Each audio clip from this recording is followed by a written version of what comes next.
Today I'm going to be sewing up the Sundry pouch in large from Kindred Sewls.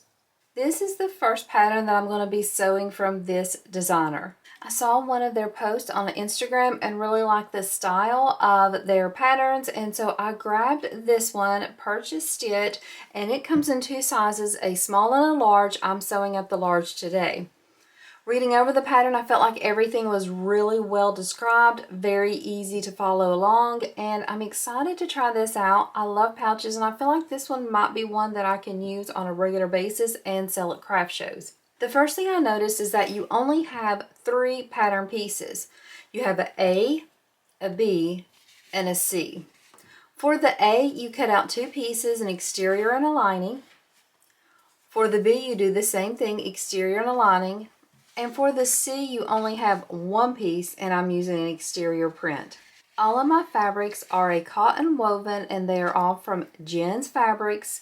I'll have the link for the pattern and the fabrics in my description. With Jen Fabrics, I have a rep code, which is Beth10. Anytime you place an order, you can use that code and you save 10%, but then I also get back 10% to spend on future purchases with the company. Currently, I just have a medium weight interfacing on all of these pieces. I do wonder if perhaps on this big piece A, if maybe next time I would put a fleece, keeping it out of the seam allowance. I'll let you know what I think at the end, how it feels. I'm not too worried about it because we do have a couple of layers coming together, so it might be sturdy enough. And if I only have to use one interfacing, it's going to make it a much quicker and more economical sew for sure. I did add a tag to the exterior flap. Hopefully I got it placed properly and it'll look good at the end. I also added a magnetic snap on my lining piece A and a snap on the exterior piece B. You could use cam snaps or spring snaps instead of magnetic snaps. It's just I prefer to use a magnetic snap. It is a little bulky. I would have preferred to have it flatter, but these are the ones I had here, so that's what I'm using. I'm going to be following along with this pattern exactly in the order it's given because I have no other way to do it since I've not sewn it before. Let me know in the comments if you have any patterns from this designer as well and what your thoughts are. So let's go ahead and sew up this pouch and see how quickly it comes together and what it looks like in the end. The first thing I'm going to do with this pattern is I'm going to take that piece C and I'm just going to fold it right sides together along the short edge. You only have 1 piece C. This is going to end up being a slip pocket. So I do have a medium weight interfacing on this piece. And then what I'm going to do is I'm going to sew with the seam allowance. I'm going to start here at the bottom and then go down and pivot and come over just a little bit, back stitch really well when I start and stop, break my stitches, and then do the same thing on this side. Down, pivot, and then leave an opening for me to turn. Before I turn though, I'll trim down on the corners here at the top and the bottom just at an angle to reduce some of that bulk so I can get a nice clean edge on the end of that.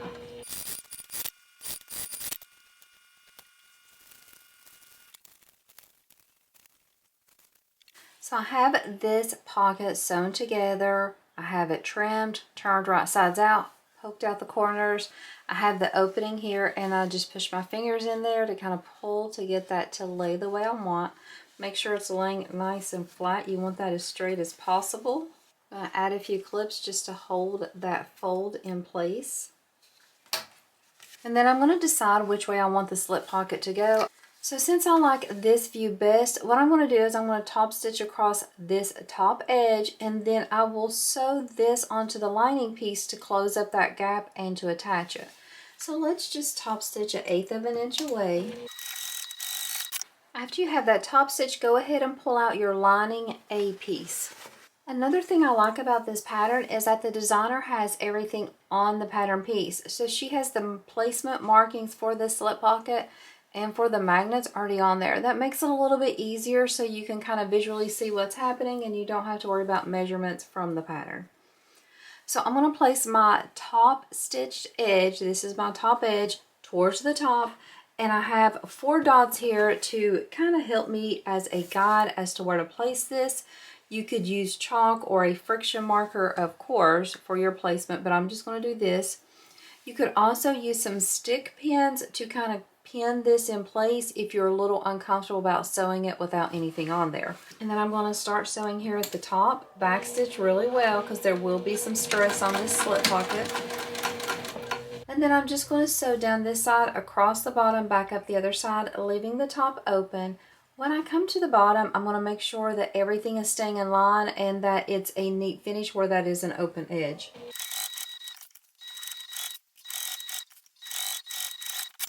Once we have this slip pocket attached, go ahead and pull out your exterior A piece and we're going to place it right sides together with the lining A piece. Add a few clips just to keep everything in place, but I'm going to sew all around the perimeter of this. I'm going to leave an opening at the bottom so that I can turn this right sides out. So I'll make sure I backstitch when I start and stop. You're going to use the seam allowance given in the pattern for this stitch.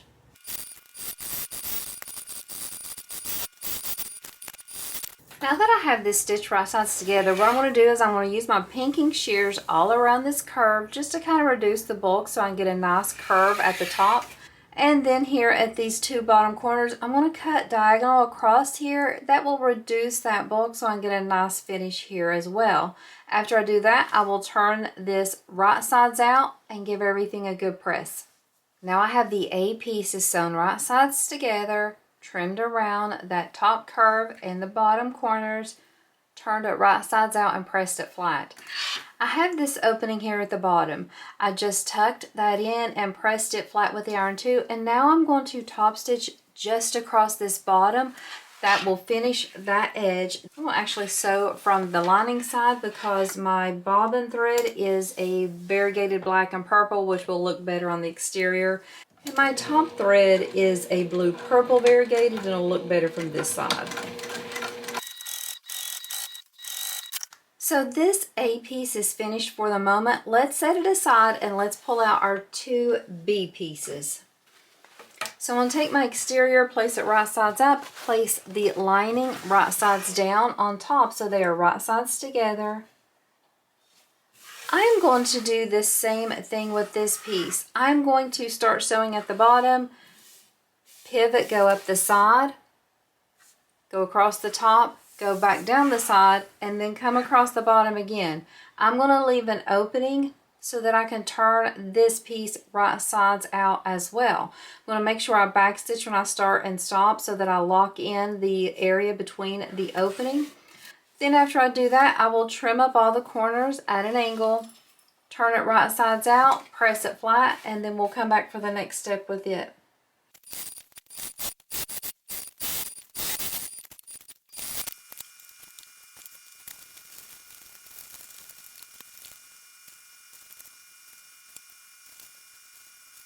Now that we have the two B pieces sewn right sides together, turned, pressed, we're going to top stitch on both of the short edges.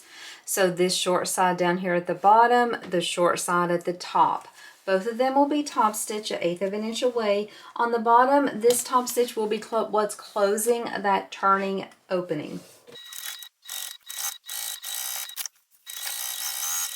Once you have that top stitching done on the B piece, go ahead and pull out your A piece. I'm going to place my A piece with my exterior facing right sides up. So I'm looking at my exterior.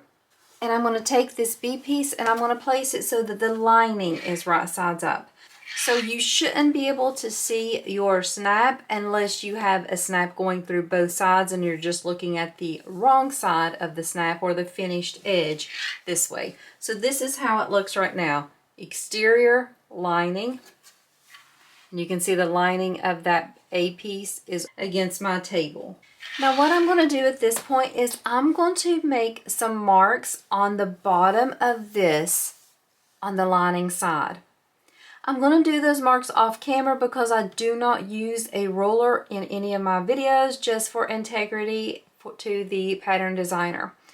So the pattern gives you the measurements. I'm going to go off camera and make them, and then I'll come back and I'll sew directly on those lines that I'm making right now.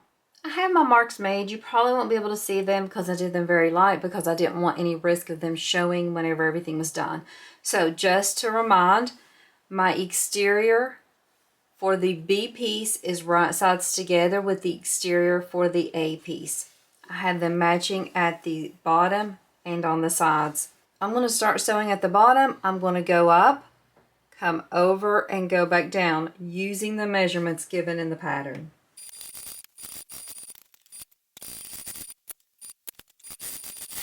Here is how that stitching looks. Just as a side note, this step here is the first step that is different for the small and the large, only in the measurements you make. Everything else stays the same. You still do the stitching, it's just a different measurement. Now what I'm going to do is I'm going to take the top of this lining piece and I'm going to pull it down to the bottom. We are still working on this B piece, so this is my B piece. So this is what it looks like now. I'm going to clip the B piece together. The A piece is not going to get clipped. I have everything clipped together. Let's just take a few minutes to look at that. So you can see just my B is clipped together along the side. The A is able to be easily pulled down. I'm not doing any clipping on the bottom. It's staying just open as it is. Come over to the other side. This side of the B is clipped as well. The A is not. What I'm going to do now is I'm going to sew through the B only. So I'm going to flip this over so that my A is right sides up. And I'm just going to sew down these short sides that I have clipped. I'm not going across the bottom or the top, and I'm working with B only. This is a little bit bulky here, so if you need to adjust your stitching, make sure you do that by either raising the foot or lowering your pressure, or even starting in the middle and just working towards the bulky corners. So here is the part that I just sewn. That is our B pieces. They are sewn together. Now what I want to do is I want to flip this A up, and I'm going to have everything matching. So you can see they're even and symmetrical there. Take the time to do the same thing on their side. Now what I'm going to do is I'm not going to sew through this B section, but I'm just going to sew through the A section. So I'm going to clip down here at the bottom. Okay, so I added the clips. This is what we're looking at here. This A is clipped together with itself, so the linings are right sides together now. So what I'm going to do now is I'm going to start sewing on this side and go all the way around, not sewing the B, just the A, go all the way around, go over this top flap, and then down the other side. I'm not sewing the bottom, it's staying, it's folded edge, I don't need to sew there. So this is going to be what finishes our little pouch. Again, we do have some bulk, be careful with that.